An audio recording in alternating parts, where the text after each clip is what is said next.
આ કામના ફરિયાદી દિલીપભાઈ કાનાણી જે છે તે લેબ્રોન ડાયમંડ મશીન બનાવવાનું કામ કરે છે. આ કામના જે બે આરોપી જે છે એ ગિરીશભાઈ અને માધવપ્રિયદાસ સ્વામી એ બંને આ કામના ફરિયાદીને ત્યાં એમની ફેક્ટરી ત્યાં ઉપર મળેલા અને એમને ત્યાં 5 મશીન એમને ખરીદ કરવા છે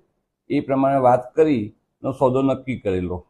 અને એ પછી એમાંથી એમને 3 મશીનનો સોદો રદ કરાવેલો અને એ પછી એ બાકીના 2 મશીનનો પણ સોદો રદ કરાવેલો અને એમને જે એના 1,90,00,000 રૂપિયા આપેલા હતા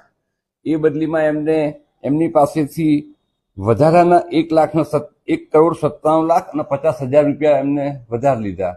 અને એમાં જે વિક્રમ ભરવાડ કરીને જે છે એને આ કામના ફરિયાદીને એવું કહ્યું એમ કે ભાઈ તમે અમને સમયસર અમારા પૈસા પાછા નથી આપ્યા એમ, જેથી અમને નુકસાન ગયું છે અને અમે અમારા આ જે કંઈ છે એ તમારા આટલા ઉપરના પૈસા આપવા